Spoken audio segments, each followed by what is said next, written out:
الحمدللہ رب العالمین والصلاة والسلام علی رسولہ الکریم، اما بعد۔ غدیر خم کیا ہے؟ ایک روایت ہے ترمذی، ابن ماجہ، مسند احمد میں اللہ کے نبی صلی اللہ علیہ وسلم نے فرمایا من کنت مولا فعلی مولا، کہ جس کا میں دوست ہوں علی بھی اس کے دوست ہیں۔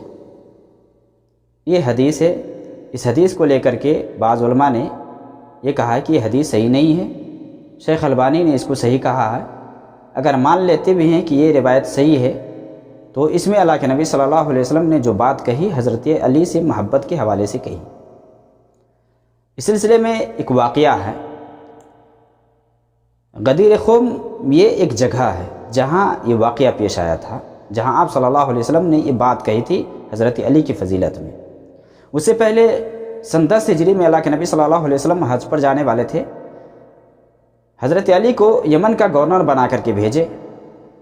اس سے پہلے حضرت خالد بن ولید کو بھیجے تھے، تو وہاں فتح یابی ہوئی، جو بھی مال غنیمت حاصل ہوا تو اس کی تقسیم کے لیے اللہ کے نبی صلی اللہ علیہ وسلم نے حضرت علی کو بھیجا۔ حضرت علی رضی اللہ تعالیٰ عنہ وہاں گئے، تقسیمات کیے، جو بھی خمس نکال کر کے جو کچھ بھی معاملہ ہوا، حضرت علی نے خمس کا حصہ لگایا۔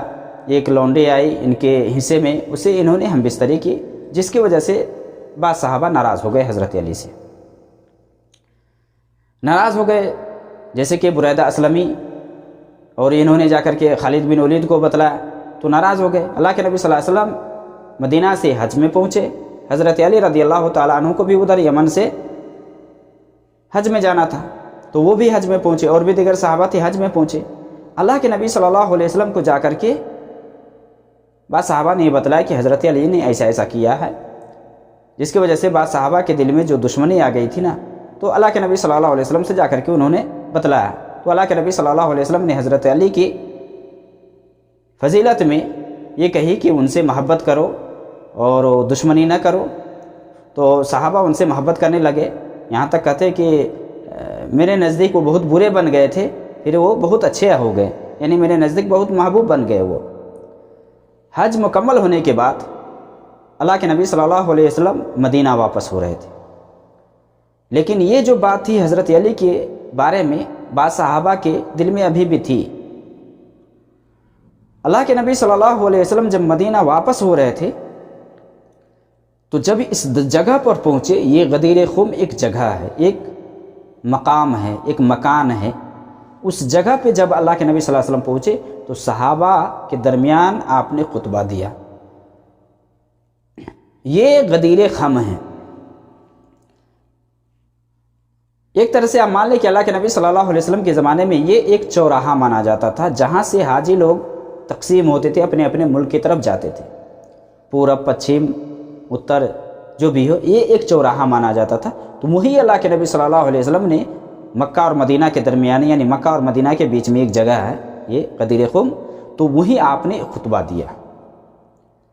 دیا حضرت علی رضی اللہ تعالیٰ عنہ کی فضیلت میں۔ آپ کا مقصد جو تھا بالکل واضح ہے کہ بعض صحابہ کے دل میں حضرت علی کے خلاف دشمنی اور کدورت یا عداوت والی بات آ گئی تھی، تو آپ صلی اللہ علیہ وسلم اس کو نکالنا چاہتے تھے۔ صحابہ کو آپ نے یہ بتلایا کہ جو مجھ سے دوستی کرتا ہے وہ علی سے بھی دوستی کرے، جو مجھ سے محبت کرتا ہے اس کو چاہیے کہ حضرت علی سے بھی محبت کرے۔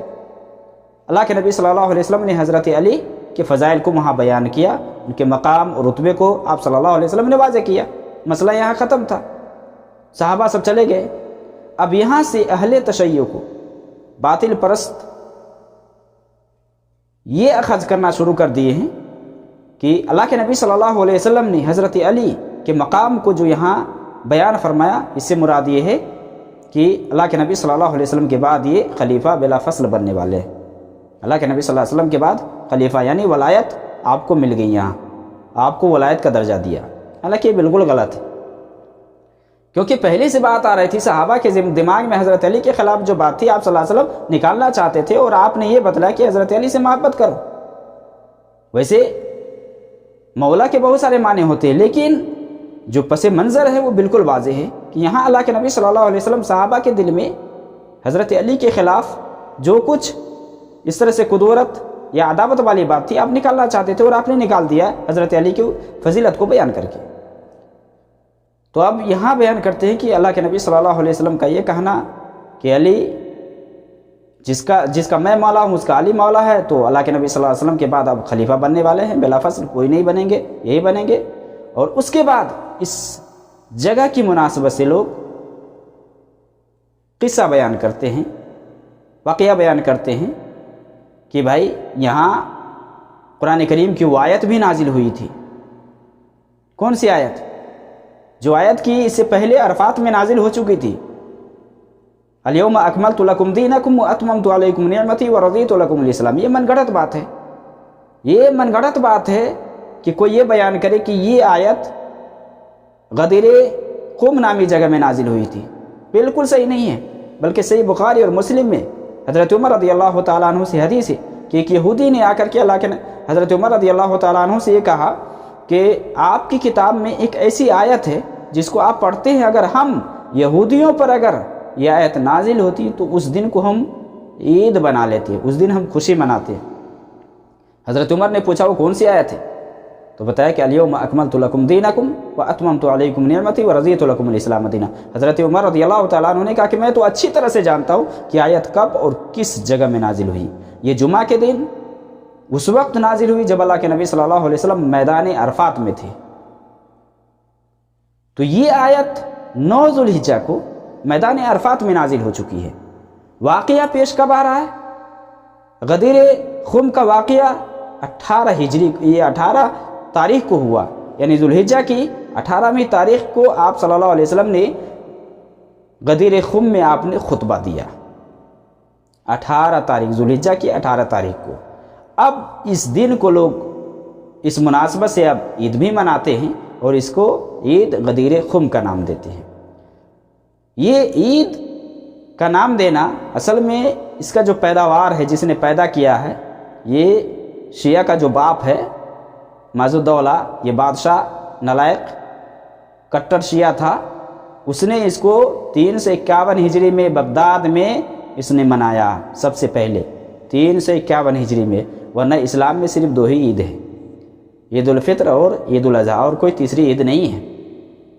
تو اس دن کو لوگ عید مناتے ہیں اور یہ کہتے ہیں کہ حضرت علی رضی اللہ تعالیٰ عنہ کو ولایت ملا اور ان کے مقام کو اس حساب سے بیان کیا گیا، لہٰذا اس دن ہم خوشی مناتے ہیں۔ حالانکہ یہ لوگ اس دن کی مناسبت سے خوشی نہیں مناتے ہیں، خوشی منانے کے پیچھے ان کے یہاں ایک راز بھی ہے۔ راز یہ ہے کہ چونکہ حضرت عثمان رضی اللہ تعالیٰ عنہ ذوالحجہ کی 18ویں تاریخ کو شہید ہوئے تھے،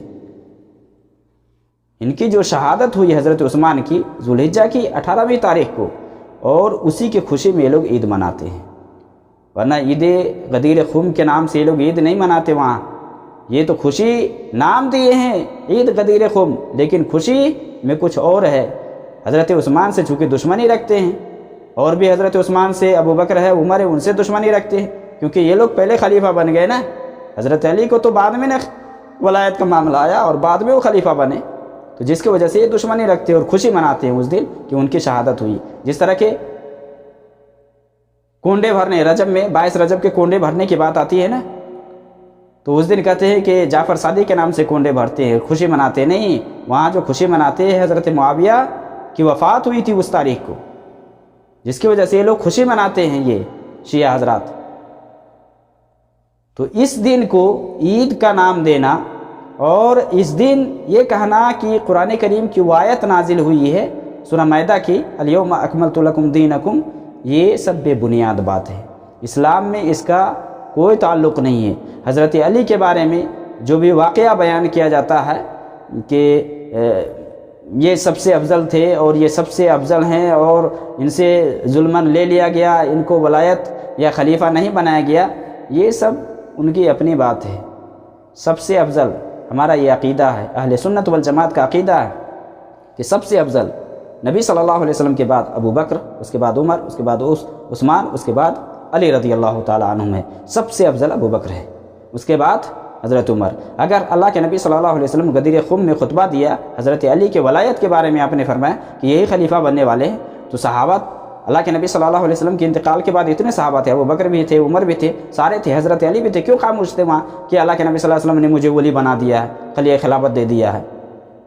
یہ سب من گھڑت بات ہے، یہ ان کی، یہ کہتے ہیں کہ ہم حضرت علی سے محبت کرتے، اہل بیت سے محبت کرتے، نہیں، یہ ان کا دعویٰ ہے صرف، جو ظرف جو خالی صدا دیتا ہے، یہی بات ہے کہ صرف آواز میں یہ بیان کرتے ہیں، ان کے اندر ایمان نہیں ہے، یہ اصل میں دیگر صحابہ سے بغض و عداوت رکھتے ہیں، ان کے اندر دشمنی ہے، اور من گھڑت روایات بیان کر کے حضرت علی کو فضیلت دیتے ہیں، اور اس حساب سے کرتے ہیں حضرت علی سے محبت کرتے ہیں، ہمارا ایمان ہے، حضرت علی سے، اہل بیت سے ہم محبت کرتے ہیں، اور جو اہل بیت سے علی سے محبت نہ کرے تو وہ مومن نہیں ہے۔